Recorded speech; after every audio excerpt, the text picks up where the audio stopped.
Welcome to another guitar show, Absolute Beginners Electric Guitar Special, coming up in this episode. I mean, that was basically Johnny Be Good, wasn't it? The tongue's coming out again like... Can you play this? Wayne's World, party time, it's world. So on this episode, we're going to be talking you through all the basics that you need to know to get started on electric guitar, and frankly, all the extra really cool things that you can do that you might not be taught in any other Absolute Beginners electric guitar lesson. And then we're going to challenge ourselves to play those things left-handed to prove that it works, or to see the challenges that we face as well, as some of you may have seen in the acoustic guitar episode, and we're expecting this to be just as ridiculous. But before we get started with that, I feel it's fair to point there are a lot more options with electric guitar than there is acoustic, and that can put many people off, but it's the extra things that are kind of really cool. We can suddenly get an amplifier and have overdrive and effects and start to get a lot more than just the basic sound of a guitar. We can get crazy sounds. We can get that sound that you've heard on your favorite recording, which is perhaps, the delay sound or something that is unique to a guitar effect, or even if it is just overdrive. But it's still a valid point, I think, that the basics that we covered in the previous episode on acoustic guitar still apply, and that we still need to know and typically start with the basic open chords, whichever they may be, but I recommend E, A and D major, and then perhaps moving on to C and G, your standard minor chords, E minor, A minor, D minor, and strumming those with a couple of common strumming patterns to be able to play a few songs. Without that, there's no bass. I think you put it very, very well earlier with, or in the previous episode where we were talking about, if you want to get into fingerstyle guitar, which is like a subgenre really, you still need those basics to fundamentals. Absolutely. Without it, we don't understand what the beat is. No. We don't understand, what bars are or what chords are really. But as I say, once we've covered those basic open chords, the guitar opens up to us and to enable us to do a lot of things that even you could try on your first time. One of those things being power chords. So this is a power chord, which is exactly the same as the E major that I played earlier, but we're only playing the thickest two strings. And we can therefore do that with one finger, and that sounds pretty dark. And we can do the same on A, and we can do the same on D. Put an overdrive pedal on that, or put some distortion on that through your amplifier or any number of ways. Suddenly, as a student, you're probably thinking, yes, I want to learn that chord, please. Can we just cover that one? Because that one sounds really good. And some of that is just the mechanics of the electric guitar at work. The electric guitar going into an amplifier. There is another way that we can get that same power chord sound, but for more chords, and that is by playing these type of power chords, which you may be familiar with or any number of kind of classic rock riffs. These chords are used for a lot more genres than just classic rock, but that's why they're known absolutely for. What it's known for. And where it can be best to learn it, because you've got some great riffs that sound like something as soon as you play. There's maybe the minor pentatonic scale, which we had a go at on acoustic, left-handed. But that is, why would you say, something like the minor pentatonic is so important for beginners? It's really applicable to so much stuff, and particularly again with this classic rock, which is a vehicle that a lot of people get into this. It's really used a lot, and it's the simplest scale you can do in a guitar. Really, I remember you saying that the first way that you got into guitar was hearing a top 100 guitar riff CD or something back in the day. You can imagine that a lot of those actually were quite minor pentatonic bass, whether it's a riff, so something using the lower strings, the thicker strings, and repeating, or whether it's the solo. it's a shocking amount that's based on the minor pentatonic. A lot, so much. Perhaps as opposed to on acoustic guitar, where it's perhaps more based on the major scale. Yeah. The harmony and melodies tend to be more major scale. When we're in the rock and blues realm, it's all about the minor pentatonic. Do you want to demo that for us? So we're going to go for an A minor pentatonic. We'll be starting from the 5th fret of the E string with my first finger. I'm going to go 5th fret, then 8th fret with my pinky, then onto the A string, 5th fret, 7th fret, 3rd finger, then D string, 5th fret, 5th, 7th, then G string, 5th, 7th. Now B string is back to the 5/8, and then high E string again mirrors the top because it's the same string. 5/8 again, so 5/8, 5/8. And as we'll see in probably a few minutes' time, it's not as easy to do that when you're an absolute beginner, because we're going to have a go at playing it left-handed. And the point of that is to put ourselves in the shoes of a beginner and to put ourselves in the shoes of those beginners that are watching this video now. But compared to any other scale, especially one that's as widely used for all your favorite guitar riffs and solos, this is super visual on the fretboard. It's the same, when you're looking at it, it's the same fret all the time for the first finger, and that means no matter where you start as well, the same scale will work higher up. And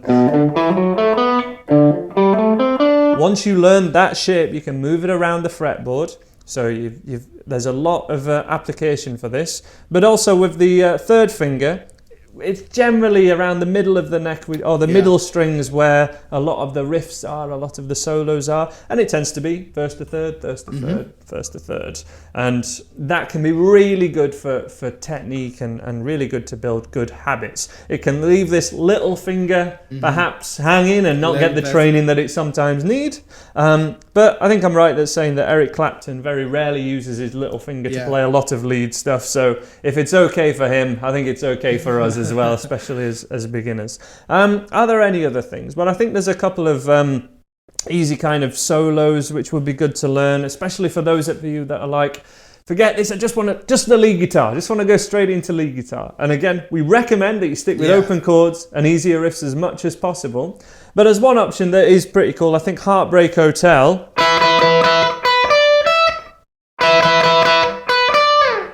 I think that's a pretty cool and very easy lead guitar solo for those of you that want to start. I think a lot of people would jump to, we mentioned Thunderstruck as we were rehearsing this a little bit, and we were like, that's ridiculous. It's not a beginner riff, and we'll show you exactly why in a second. But yeah, it requires so much extra knowledge and technique that it's a no-go for most beginners. Going back to that one you did, right? And there's that scale shape, exactly. All he's done is take the exact thing off from there. Which is why I've done a lot of videos personally on my YouTube channel which show a scale and then show the riffs that are based off it, because the scale and the way that you would play it is not how the riff is played. It's not how it's used. It's the notes and it's the bare bones of it. But the scale is like learning your ABC. And we all had to learn our ABC for every language, whatever language you speak. I'm presuming you speak at least some English. May you be surprised. I think a lot of people in many other countries try and understand my accent. What is he saying? But it's the bare bones of it and it's the building blocks of it. But you've also got to have an example of how that's used, which I think one-to-one teachers are that's one of the big bonuses of going for those guys. They show you how to apply it, as well as just learning the scale and then learning other stuff, and you're like, how does that apply? A teacher can say, here's the A to B, basically. It's difficult, isn't it, when you just get the scale given to you and you're like, now use it. I mean, I've done that just as an experiment with some students to say, this is how hard it is to make stuff up. Without any knowledge. Go try it, and it's just, but what do I do? It's just playing like. So you're talking about starting to improvise, which is something that we've done a couple of lessons on now, really. The acoustic guitar episode and the blues guitar episodes that we did before Christmas were based on that. I found that I had to be convincing people to do that rather than them saying, oh, how do I do that? That looks really fun. And it sort of is what everyone wants to be able to do, but it's so scary. And learning a lot of your favourite riffs and the scale shapes and a bit more knowledge of the neck, I think is needed before we go into that. But we're doing so many videos on that in the future because it improves everything. But what I think we should go for now is put our money where our mouth is and try this stuff left-handed. Yep. Let's give this a go now. So I have my Gibson SG now, and it is strung it upside down, basically. That's what I've done. We're going to have a go at now some of those basic things, which will be ridiculous, and I will seem like a complete novice, but that is the whole point of this video, to show the absolute novices out there how hard it may be, but to give you some options and to give you some of the things that you should be working on that you can actually do. So many people start off and it's like, I just want to be able to do anything on this thing. So what, you know, I think the first point of call for definitely for me would be the one finger power chords, which are a little confusing because you can hit 2 strings or 3. To be honest, straight away, I think we both said when we plugged the SG in, sounds pretty great, doesn't it? Sounds great, just on one chord. Can I do the same thing on the A? Calm down. We suddenly start to have to tame the beast a little bit. When you have, I'm using an overdrive pedal, so.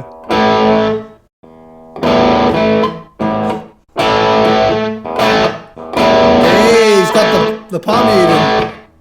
Yeah, all those sorts of tricks. I think they're a lot easier than perhaps running up and down a scale. So I tried earlier, see if I can find this sound. The tongue's coming out again like that. Focus that thing. It's really hard to find it. Where's my biting point? There, let's go over there. And again, I know what palm muting feels like and sounds like, but when I'm that way around, not this way around. When the mechanics go. Let's hit that. Hang on. So it's about, what I'm trying to do is put the palm of my hand just here and find a sweet spot. This is too much. This is nothing at all. I just want to quickly demo what this should sound like, just to have it. Here we go, moment to shine. Yeah, man, make it look so easy. Just there. I mean, it is, but I'm really trying to, keeping the little finger down here as well to mute all the other strings, because we don't want them ringing out and spoiling it. And of course, then trying to hit 2 strings at once, or maybe even 3. I can't think of any songs that are this slow that kind of have palm muting in them. I know on the D chord it's a bit like Now I'm Here by Queen, or even Summer of '69, but we're not there yet. And this arm is so tense, absolutely so tense trying that. You really have to consciously relax. You have to build up the strength. Absolutely. It is strength of specific moves and muscles and things. But anyway, so we had the minor pentatonic. Here we bloody go. Back on track. Now that is a real stretch, and we'll talk about that more in a second. Nice. Now what I'm going to try here is try and not let any of the strings stop ringing out, because that went quite well. Like that. Nice. Little finger, suddenly the outside of my hand hurts like hell. This one is an extra note really. It's part of the same shape, but it's over the octave. So that's an A, that's an A, and that's an A. So and I'm going to play a power chord. No!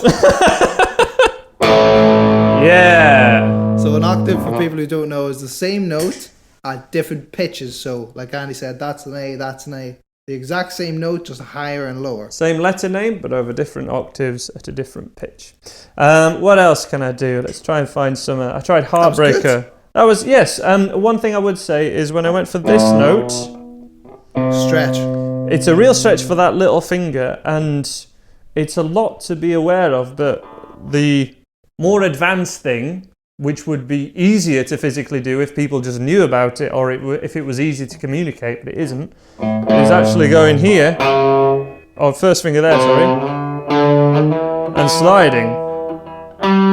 So sort of thinking about a scale extension, but then to start this A note, we could start from here, and that'd be our first note. Got the slide, love it. Tongue's coming out again.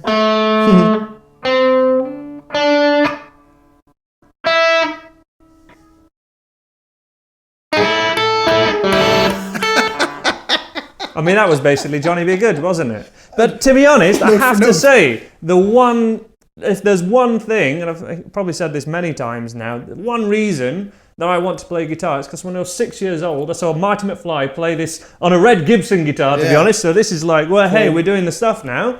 And he was jumping about and sliding on his knees, and I'm like, I want to do that. And then when you're given an acoustic guitar in school and go, there you go, that's a guitar. I'm like, no, it isn't. No, it was one of these. But trying to find out something that would get me along the line of eventually being able to play Johnny Be Good, really difficult. Like, and it's really hard to, you know, have to be able to sit down and figure this stuff out on your own. If you can, that's fantastic. But again, making those sorts of leaps is where a one-to-one guitar teacher or a course can really help you, because it's like, something's worked for me, what's next? Or that one thing that you're doing, that could be easier if you did this. This is what guitar teachers should help you out on, basically. We said Thunderstruck wasn't a beginner riff. Let's hear how it should be played. Okay, so with speed or slow? Go for it.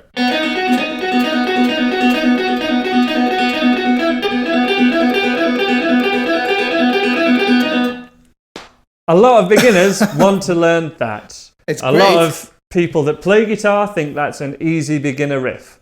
Let's see. Jeez. Let's find out. No, basically no. So it's the open.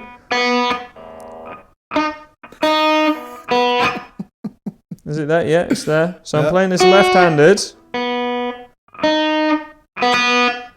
And I definitely remember the time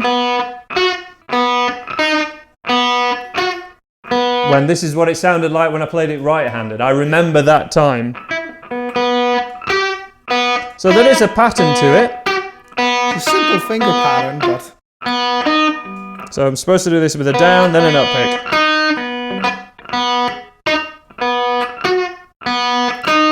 That coordination is not there, but you can see how it could be with some perseverance. I think this bit... yeah. Good luck. The pick just hits that string and just like, nope, I'm not going. Dun, dun, dun, dun, dun.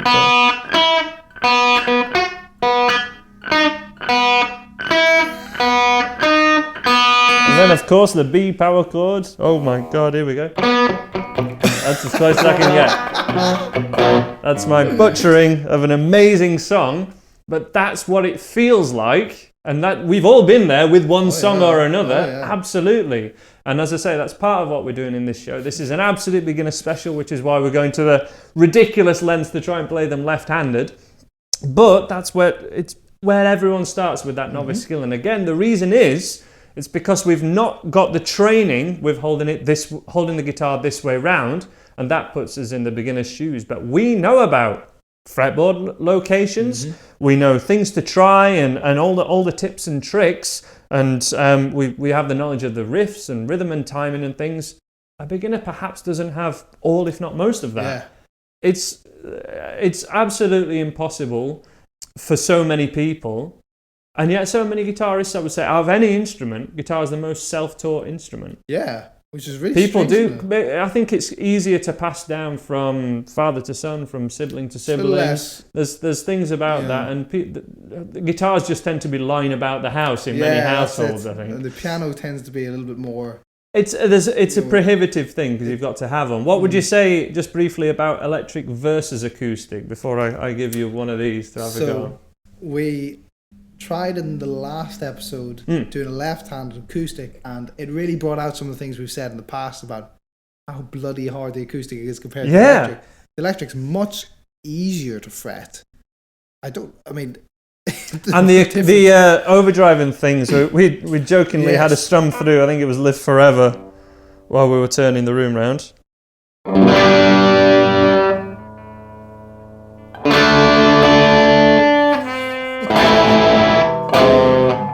I mean, it sounded a lot better in rehearsal. It was better before. It was. I don't know how I played it so well, but that's because I've been playing for 5 minutes in a row. Yeah. And then stopped playing for a second. But like the G to the C add 9.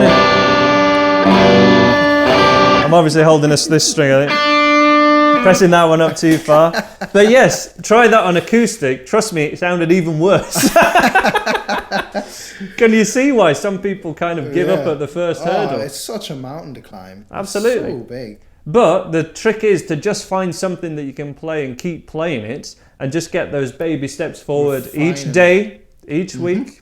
And, you know, even with 10 minutes a day for 10 days, like, is something I try and get beginners to try. Just first of all, to try and make it part of your life, not to try and, you know, save it all for 2 hours on a Sunday. Yeah, exactly. That's the thing. You'll get further in that 2 hours, but then your fingers will hurt, so you won't try it the next day. It's all about those little baby steps. Let's see that in practice now. I'm going to give you this guitar and let's give it a go, Thomas.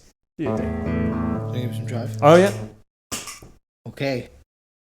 Here we go. I'm going to let people know that. Straight away you were like, give me some overdrive. Oh, God, yeah. Why did you say that? Just to be clear for the beginners out there?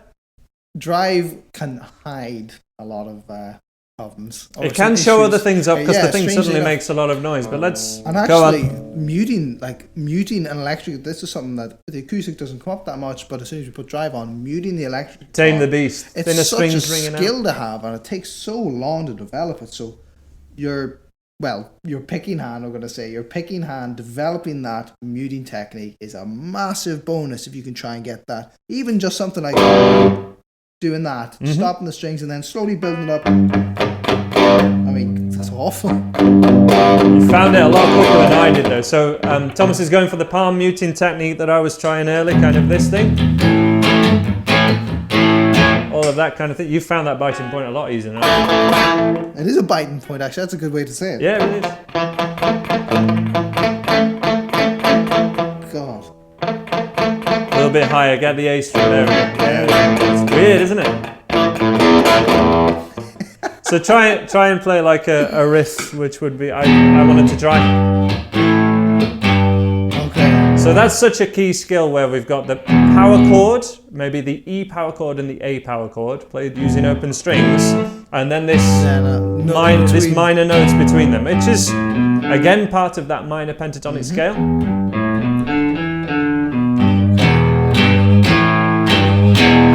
I want you to try that because I forgot. Yeah. We'll talk about that in a sec, but go for it.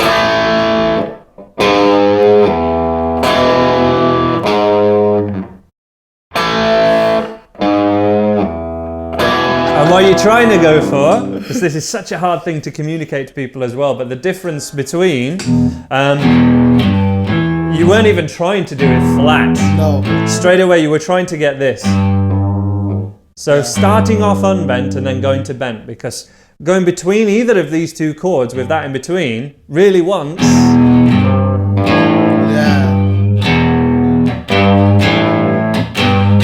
And that just gives it that swagger, that, I call it, there's the rock, which is like the power chord, and then the roll in between is those little moves, absolutely. I'm not sure I was trying to do You were trying to go for that, but it was a bit... It goes everywhere and suddenly becomes like those 60s surf music tunes. What about the minor pentatonic? You played it so well earlier. Let's see where that is. Let's go for A. Go for A. It's all the way down there. Oh, God.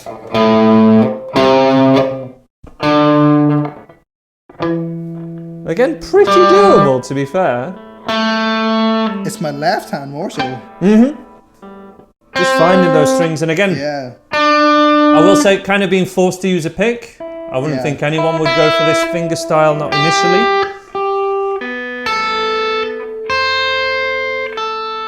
That is quite so well, hard. Not very well played for a first attempt. Yeah, left-handed, you know, if a beginner does that, I'd be happy. Can you have, give a go of Heartbreak Hotel or something like E minor pentatonic? That's the idea. Was it bend? No bend, just 1, 2, 3. Oh.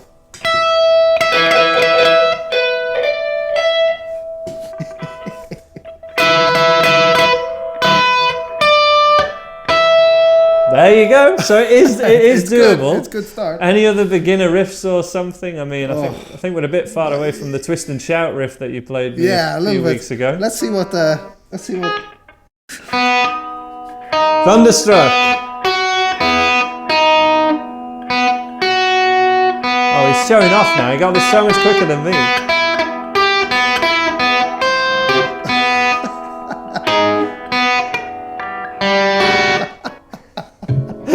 Try and find the other one coming back down. What Yeah.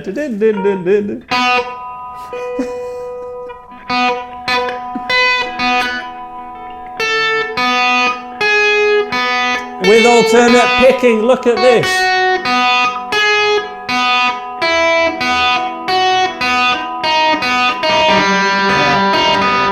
Keep going. I've got the open strings for you. I think it's actually easy.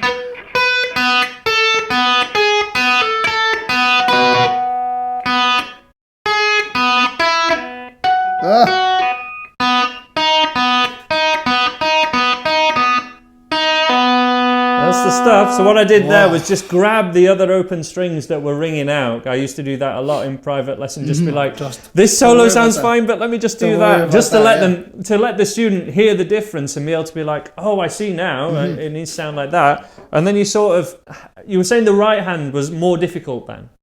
Left hand. Left hand. Left hand. Left hand is the more picking difficult. hand. This is why I don't say left and right in guitar. I should say picking hand, fretting hand. Picking hand, there's a lot of instinct. Yeah. Because we look here, we look to the fretboard, and then the right hand is sort of all instinct. Now, when you first learn something like alternate picking, which is this down and up motion, and you're adjusting that technique, maybe you're a strummer, and you've held your pick like this for a month or a few years or 20 years, and then suddenly a guitar teacher comes along and says, no, that's incorrect, you need to hold it like this, and then you go, well, I don't want to do that. So you suddenly have to play for a month like that, and then you can word towards something like that, and it's very difficult. So you do have to look down here for a time to learn the skill, to acquire something new or build that muscle memory. But we're looking here most of the time, so we've got 6 strings and we're going between them as naturally as we can train ourselves to do, but it's an instinct. Yeah, you have to build it and you have to grow it. I actually went for the alternate picking because I was finding just the down to be so difficult, because I just it's faster, and that's the purpose of alternate picking, isn't it? It's more economical. We can, rather than just going down. That's about as fast as I can play it. You sort of get you can sort of go more than twice as fast. Yeah. You have a lot more ability. It's a really funny thing. But if you want to do it, and you notice when I started, there was these big swings, right? Loads of space. I'm picking and it's going like bloody miles away. So what I look to do with a lot of students is just refine that motion and just as small as possible. As you can do, without even a note. Just try and get that pick going across the strings. Yeah, and just build the speed up. Absolutely. Is there anything else that you would try and play? I'm not going to do a name that tune. But is there anything else that we could have a go at? Any other riffs at all, or any other chords? Try a power chord. You haven't done a power chord yet. So but with the are you still on? No, that's yours. Oh yes. Try and go for Smoke on the Water or something. Let's give that kind of thing a go. Can I even get this? So this is such a taxing shape, and yet it's seen as a beginner thing. Yeah. Right? Because it's a beginner thing, or it can be seen as that because it's a core element, it's a core building block of rock music. It's really hard. And I guess, again, you were saying in the acoustic episodes, you're getting a bit of tightness in the wrist. I'm not getting it here. Okay, again, that's there's interesting. Another thing, the acoustic physically is a bit more demanding. It's a bit bigger, requires kind of different way to come at it. This is much smaller and fits a bit nicer. Absolutely. And all the easier ways. Exactly. So that was trying to go for. Were you going for that way? Yeah. So one way that I teach this to beginners, to be in the key of the original as well, which is G.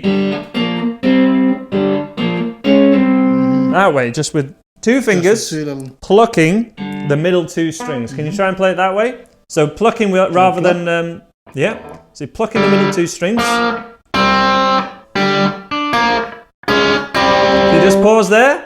Which one sounds more recognizable? Much easier. That is why teaching a certain riff in a certain way will connect more and connect faster. Now, does that mean that you shouldn't learn the proper way? No, of course, work up to that. But you just need to give something people can do first of all to get the vibe achievable goals quickly, so you can see your progress. Absolutely. And I think that there are enough barriers to learning guitar, not least.